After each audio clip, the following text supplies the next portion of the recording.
THI education channel को subscribe करें, like share comment और हाँ बेल आइकॉन को दबाना न भूलें ताकि हमारे सभी वीडियो की जानकारी सबसे पहले आपको मिलती रहे।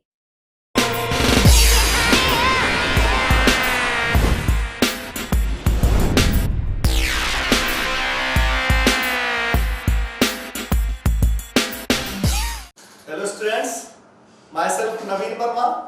Welcome back to our channel THI Education. तो बच्चों आज मैं THI एजुकेशन की तरफ से आपके लिए लेकर आया हूं बिलियन का लेक्चर नंबर 4, है ना।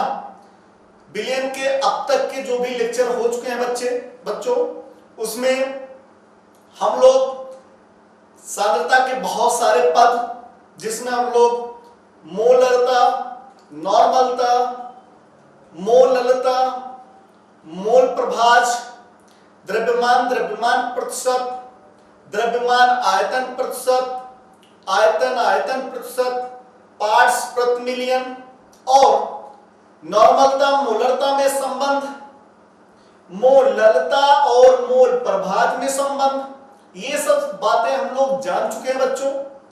आज इन्हीं सब सांद्रता के पदों पे हम लोग एक एक करके क्वेश्चन सॉल्व करेंगे, है ना।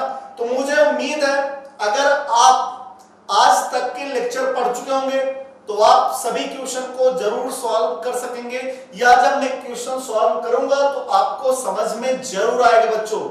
बट तभी जब आप इसके पहले के जो भी लेक्चर थे वो सब आप पढ़े होंगे तभी। ओके, तो चलिए बच्चों स्टार्ट करते हैं। क्वेश्चन नंबर फर्स्ट, ये दिखाई पड़ रहा होगा, 6 ग्राम एथेनोइक अम्ल के 78 ग्राम बेंजीन में विलयन की मोललता की गणना करो, है ना। तो क्या पूछा बच्चों, मोललता, क्या मोललता निकालना बच्चों अपनों को। तो मोललता का आपने को फॉर्मूला पता है, मोललता बराबर होता है बच्चों, मोललता बराबर विलेय का द्रव्यमान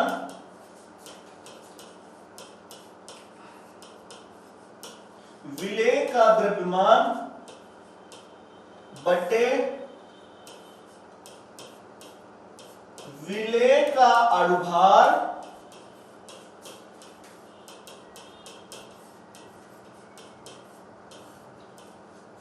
गुणे 1000 बटे विलायक का द्रव्यमान।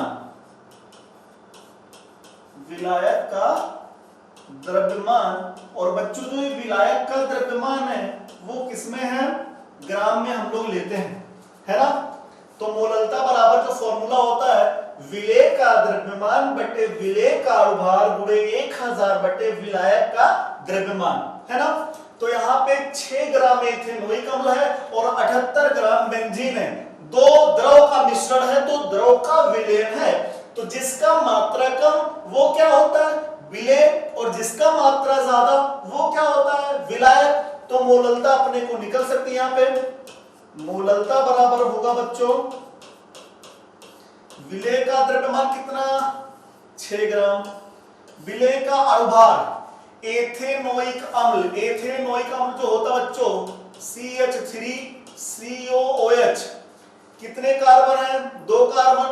कार्बन का जो परमाणु भार होता है 12 होता है, तो 2 कार्बन का 24, ऑक्सीजन का 16, तो 2 ऑक्सीजन का 32, हाइड्रोजन का 1 होता है, तो 4 हाइड्रोजन का 4, और ये हो जाएगा बच्चों कितना, दिखाई पड़ रहा है 24, 4 28, 28 2 30, 30 30 60, कितना 60। तो विलेय का अणुभार कितना होगा 60, 1000 बटे विलायक का द्रव्यमान बच्चों कितना है, 78 है, कितना 78, है ना। ये हम लोग इसको सॉल्व करेंगे तो हमको पता चल जाएगा कि उस विलयन की मोललता कितना होगा, है ना। तो ये कितना आ गया बच्चों 10, ये कैंसिल हो जाएगा, तो कितना आ जाएगा 100 बटे 78, लगभग मैं बोल सकता हूं अप्रॉक्स कितना होगा 1.3 के आसपास, है ना। तो मोललता की कोई मात्रक नहीं होता, तो यहाँ पे जो मोलरता आएगा बच्चों वो आएगा 1.3, है ना। क्योंकि इसके पहले लेक्चर में मैंने आप लोगों को मोलरता का फॉर्मूला बताया था, सूत्र बताया था, उसी के सूत्र में मैंने विलेय का द्रव्यमान रखा, विलेय का अनुभार रखा और विलायक का द्रव्यमान रख दिया, तो मेरे को या आप लोग को मोलरता पता चल गया। ठीक बच्चों, तो चलिए सॉल्व करते हैं अगला क्वेश्चन, क्वेश्चन नंबर दूसरा। उस विलयन की मोलरता की गणना कीजिए जिसमें 4 ग्राम NaOH 450 मिलीलीटर विलयन में घुला हो। तो आपको क्या दिया बच्चों, NaOH का द्रव्यमान, है ना। तो NaOH यहाँ पे क्या बच्चों, विलेय है, क्या विलेय। तो विलेय का द्रव्यमान दिया हुआ है, विलेय का द्रव्यमान कितना दिया हुआ, कितना, 4 ग्राम दिया हुआ है। क्या क्या दिया हुआ, पहले वो लिख लिया करिए, दिया हुआ है विलेय का द्रव्यमान 4 ग्राम और विलयन का आयतन दिया है, विलयन में घुला हुआ है, तो विलयन का आयतन दिया हुआ है बच्चों, विलयन का आयतन कितना है, 450 ml, है ना। और क्या पूछा है, मोलरता, क्या मोलरता। तो चलिए मोलरता का फॉर्मूला अपने को पता है, मोलरता बराबर होता है बच्चों विलेय का द्रव्यमान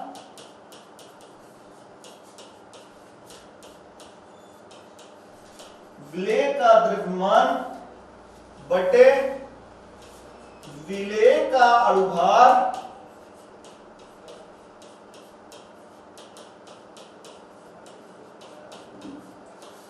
गुणे 1000 बटे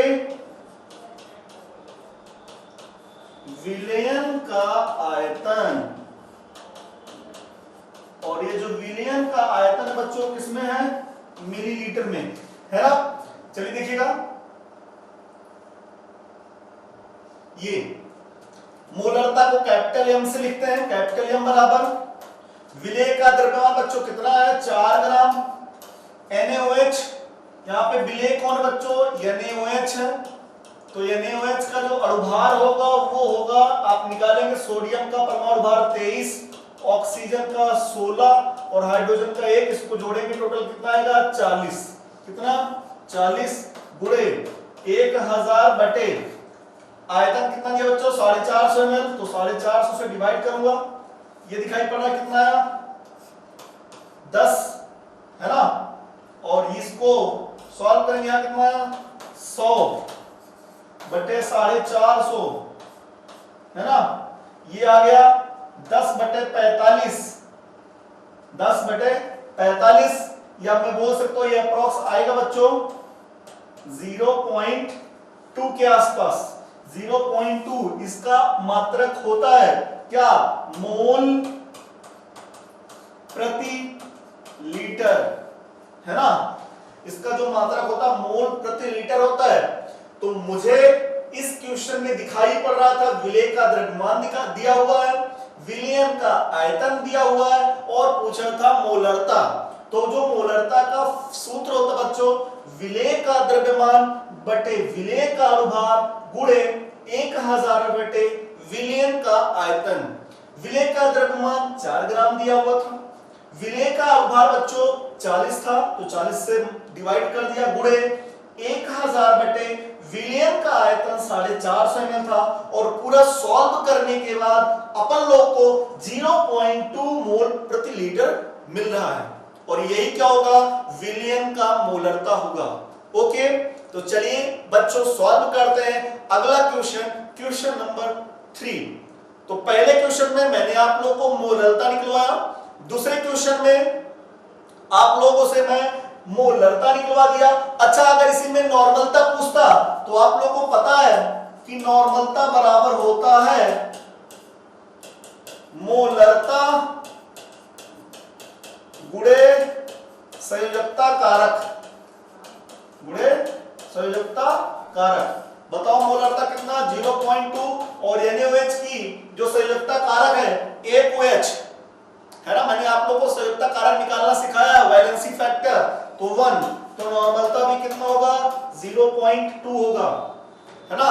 ग्राम इक्विवेलेंट, ग्राम तुल्यांक प्रति लीटर, इसका मात्रक होता है नॉर्मलता का। ओके, तो अगर मोलरता दिया, नॉर्मलता पूछे तो विलियन में जो विलेय है उसके संयोजकता कारक से हम लोग गुणा कर देते हैं और अपन लोग को नॉर्मलता पता चल जाएगा। ओके, चलिए बच्चों स्टार्ट करते हैं क्वेश्चन नंबर 3।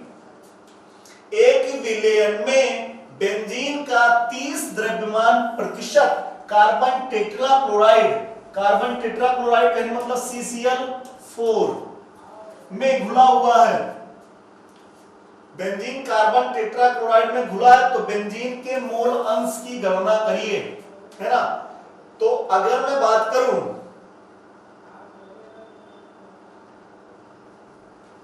बेंजीन का 30% W/W, मतलब बच्चों इसका मतलब दिया है 30% W/W, है ना। ये बेंजीन, विलेय कौन है बेंजीन, क्योंकि बेंजीन का 30% द्रव्यमान प्रतिशत दिया है और दोनों को मिला के विलेयन बनाया गया, है ना। तो मैं इसको बोल सकता हूं कि 30 ग्राम बेंजीन 100 ग्राम विलेयन में उपस्थित है, क्योंकि इसके पहले लेक्चर में इसका मतलब मैं आप लोगों को समझाया था बच्चों, W/W का मतलब। तो 30 ग्राम बेंजीन कितने विलियन में उपस्थित है, 100 ग्राम विलियन में उपस्थित है ना। तो बताइए क्या इसको और भी लिखा जा सकता है कि 30 ग्राम बेंजीन 70 ग्राम विलायक, यहां पे विलायक कौन बच्चों, कार्बन टेट्राक्लोराइड CCl4 में उपस्थित है ना। तो 30 ग्राम बेंजीन 100 ग्राम विलियन में उपस्थित है, या 30 ग्राम बेंजीन 70 ग्राम CCl4 में उपस्थित है बच्चों, है ना। तो इसका मतलब ये जो 30% W/W दिया था, इससे मैं इसका मतलब समझ गया, है ना। बेंजीन और CCl4 दोनों का अपन लोग मास पता चल गया, दोनों का द्रव्यमान पता चल गया, दोनों का मोल प्रभाज पूछा है, या बेंजीन का मोल प्रभाज पूछा है। तो बेंजीन का मोल प्रभाज को स्मॉल x से लिखते हैं। बेंजीन का मोल प्रभाज क्या होगा, बेंजीन का मोल बटे बेंजीन का मोल प्लस किसका मोल, CCl4 का मोल, मतलब जिसका भी मोल प्रभाज निकालना होता है उसका मोल बटे कुल मोल। कुल मोल कहने का मतलब विलेय तथा विलायक का मोल। ओके, तो चलिए क्या दोनों का मोल पता है क्या, नहीं पता है बच्चों। दोनों का मोल हम लोग निकाल सकते हैं, जी हाँ निकाल सकते हैं। कैसे, मोल बराबर होता है द्रव्यमान बटे अणुभार। तो बेंजीन का मोल कैसे निकलेगा, C6H6 का मोल, बेंजीन का द्रव्यमान 30, है ना। बेंजीन का अणुभार जो होगा बच्चों, एक कार्बन का परमाणु भार 6, तो 12 कार्बन का 12 6 72, और हाइड्रोजन का 1, तो 6 हाइड्रोजन का 6 78, कितना आया 78 आया। अगर मान लीजिए CCl4 का मोल निकालना हो, तो CCl4 का मास द्रव्यमान कितना दिया बच्चों 70, CCl4 का अणुभार कार्बन का 12, क्लोरीन का 35.5 गुणे 4, 4 पंचे 20, 4 पंचे 20, 2 22, 4 तिहाई 12, तो 14, 142 प्लस 12, है ना बच्चों। तो 154 आएगा, कितना आएगा 154 के आसपास। और ये दोनों का मोल पता चल गया, तो इसी फॉर्मूले में रख दीजिए 30/78 बटे 30/78 प्लस 70/154, और इसको आप लोग सॉल्व कर लेंगे। यहां डिवाइड कर दीजिएगा, इसको डिवाइड करके इसको डिवाइड करके दोनों को जोड़ के फिर पूरे से डिवाइड कर दीजिएगा। जो भी उत्तर आएगा बच्चों वही बेंजीन का मोल प्रभाज आ जाएगा, है ना। कुछ नहीं था इसका मतलब, बस इसको आपको आगे सॉल्व करना है। यहाँ पे उत्तर मेरे को नहीं पता, अब इसको सॉल्व करेंगे, थोड़ा सा कैलकुलेशन है तो कैलकुलेशन आप लोग कर सकते हैं, है ना। तो बस क्वेश्चन में कैसे करना था, 30 द्रव्यमान प्रतिशत दिया था बेंजीन का, तो इसका मतलब था 30 ग्राम बेंजीन 100 ग्राम विलयन में उपस्थित है, या इसको लिख सकते हैं 30 ग्राम बेंजीन 70 ग्राम CCl4 में उपस्थित है, और दोनों का द्रव्यमान पता चल गया तो दोनों का मोल निकाला जा सकता है, और अगर मोल पता चल गया तो जिसका भी मोल प्रभाज निकालना होता है उसका मोल बटे कुल मोल, और ये हमको बेंजीन का मोल प्रभाज पता चल गया। ओके, तो चलिए बच्चों अगला क्वेश्चन एंड लास्ट क्वेश्चन, और इसी के अंदर इस क्वेश्चन के अंदर मैंने आप लोग से सारी चीजें निकलवा लिया हूं। चलिए देखते हैं। 49 द्रव्यमान प्रतिशत H2SO4 की जलीय विलयन में निम्न की गणना करिए, इसका घनत्व 1 ग्राम पर ml दिया है ना। तो चलिए देखते हैं बच्चों, 49 द्रव्यमान प्रतिशत, इसका मतलब तुरंत आप लिख दीजिए कि 49 ग्राम है ना H2SO4 100 ग्राम विलयन में उपस्थित है।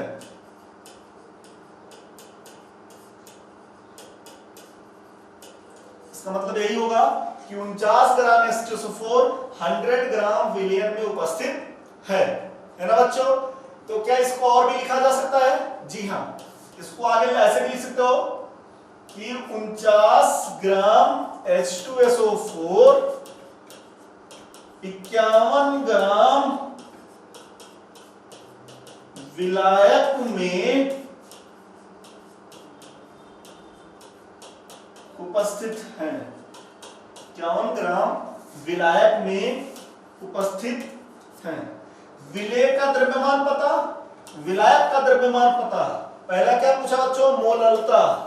मोललता, मोललता बराबर क्या होता है? विलेय का द्रव्यमान कितना? 49। विलेय का अनुभार कितना होगा बच्चों? इसका अनुभार निकाल लेंगे आप लोग। सल्फर का, हाइड्रोजन का 2, सल्फर का 32, ऑक्सीजन का 16 होता है। एक ऑक्सीजन का परमाणु भार, 4 ऑक्सीजन का 64, टोटल जोड़ेंगे 98। तो H2SO4 का जो अनुभार होगा कितना होगा? 98 गुणे 1000 बटे विलायक का द्रव्यमान कितना बच्चों? 51 ग्राम। क्योंकि 1000 ऊपर इसलिए लगाया क्योंकि जो विलायक का द्रव्यमान था वो ग्राम में था। तो ये लोग हम लोग पहला निकाल चुके, मोललता। इसको आप लोग आगे सॉल्व कर सकते हैं। ये लगभग कितनी बार जाएगा? 20 बार। कितनी बार? अप्रॉक्स ये 20 बार जाएगा, और ये लगभग बच्चों 2 बार, तो लगभग कितना आएगा? अप्रॉक्स 10 के आसपास आ रहा है ना। ओके, तो ये जो आपका मोललता है वो 10 के आसपास आ रहा है। अब 9 समथिंग आएगा। ये था, हमने पहला इसी पॉइंट से हम लोगों को मोललता पता चल गया, द्रव्यमान प्रतिशत से। दूसरा क्या बच्चों पूछा? मोललता। क्या? मोललता। देखिएगा, मोललता का फॉर्मूला अपने को पता है कि विलेय का द्रव्यमान बटे विलेय का अनुभार गुणे 1000 बटे विलयन का आयतन, ये हमको पता है। सही है। और ये ml में। विलेय का द्रव्यमान तो पता है, विलेय का अनुभार भी पता है, लेकिन विलयन का आयतन हम लोगों को नहीं पता है ना। तो क्या आपको विलयन का मास पता है? द्रव्यमान पता है क्या? जी हां, विलयन का द्रव्यमान आप लोग को पता है बच्चों 100 ग्राम, और विलयन का आपको घनत्व पता है 1 ग्राम पर ml। तो बताइए घनत्व बराबर क्या होता है? घनत्व बराबर द्रव्यमान बटे आयतन, है ना। आयतन विलयन का निकालना है बच्चों, आयतन निकालना है। विलयन का आयतन बराबर होगा विलयन का द्रव्यमान 100 ग्राम, विलयन का घनत्व 1, तो कितना?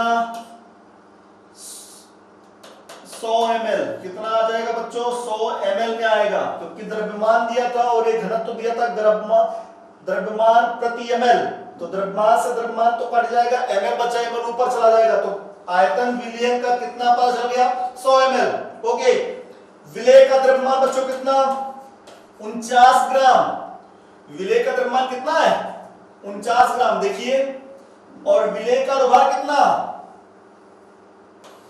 98 गुणे 1000 बटे विलयन का आयतन कितना 100 ml ये कितना आ गया 2 बार जाएगा ये कितनी बार जाएगा 10 बार जाएगा तो 10 बटे तो कितना 5 मोल प्रति लीटर क्या आएगा क्या नहीं मिलीलीटर आया बच्चों है ना क्योंकि आप लोग किसमें रखे हैं मिलीलीटर में रखे हैं तो 5 मोल प्रति मिलीलीटर ये क्या किया हम लोगों ने द्रव्यमान प्रतिशत से हम लोगों को विलय का द्रव्यमान पता था विलयन का द्रव्यमान पता था लेकिन विलयन का आयतन नहीं पता था लेकिन क्वेश्चन में घनत्व तो दिया था तो उस घनत्व की सहायता से हम लोगों ने विलयन का आयतन निकाल लिया और विलयन का आयतन पता तो मोलरता अपन लोगों को पता चल जाएगा है ना और मोलरता पता तो नॉर्मलता पता चल जाएगा क्यों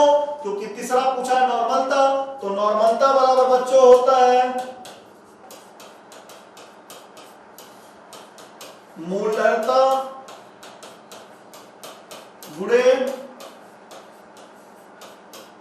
संयोजकता कारक है ना देखिएगा मोलरता कितना पता चला बच्चों 5 मोल प्रति मिलीलीटर 5 मोल प्रति मिलीलीटर संयोजकता कारक विलयन में क्या है H2SO4 H2SO4 का संयोजकता कारक कितना 2 तो 2 से मल्टीप्लाई करेंगे तो कितना हो जाएगा 10 लेकिन जो इसका मात्रक है वो है ग्राम तुल्यांक प्रति मिलीलीटर है ना क्योंकि जो नॉर्मल मोलरता आया था बच्चों वो मिलीलीटर में आया था तो मिलीलीटर में मोलरता होता तो मात्रक मोल लगाते नॉर्मलता है तो मात्रक ग्राम तुल्यांक लगाएंगे है ना तो अगर किसी भी विलयन का मोलरता पता चल जाए तो नॉर्मलता भी पता चल सकता है क्योंकि क्या करना है उस विलय के संयोजकता कारक से गुणा करना है खाली ओके तो केवल और केवल द्रव्यमान प्रतिशत देके आपसे मोलरता पूछ लिया आपसे मोलरता पूछ लिया आपसे नॉर्मलता पूछ लिया और अब क्या निकालना बच्चों मोल प्रभाज क्या मोल प्रभाज तो आपको पता है मोल प्रभाज क्या होता है जिसका भी मोल प्रभाज निकालना हो उसका मोल बटे कुल मोल है ना तो चलिए इसमें जो विलय है वो विलय कौन है बच्चों H2SO4 तो H2SO4 का मोल निकाल लेते हैं H2SO4 का द्रव्यमान कितना 49 ग्राम इसका अनुभार कितना 98 तो मोल कितना 1/2 विलायक कौन है तो प्रश्न में आपको बच्चों लिखा है कि H2SO4 के जलीय विलयन तो जलीय विलयन मतलब इसमें पानी क्या है विलायक है क्या है विलायक है ना तो पानी का मोल निकाल लेते हैं क्योंकि पानी विलायक है तो पानी का द्रव्यमान कितना ये देखिए पानी का द्रव्यमान कितना है 51 ग्राम विलायक तो पानी का द्रव्यमान कितना 51 पानी का अनुभार कितना 18 तो इसका जो मोल आया 51/18 है ना अब किसका मोल प्रभाज पूछता है तो जिसका जिसका पूछेगा उसका उसका हम लोग मोल प्रभाज निकाल सकते हैं मान लीजिए मोल प्रभाज H2SO4 विलय का पूछ लिया तो क्या बताएंगे विलय का मोल कितना 1/2 बटे विलायक का मोल प्लस विलय का मोल मतलब कुल मोल कितना 1/2 प्लस 51/18 तो इसको अगर हम लोग सॉल्व करेंगे बच्चों तो ये आ जाएगा H2SO4 का मोल प्रभाज या अगर मान लीजिए विलायक का मोल प्रभाज पूछ लिया विलायक कहने का मतलब वाटर का पानी का मोल प्रभाज पूछ लिया तो क्या बताएंगे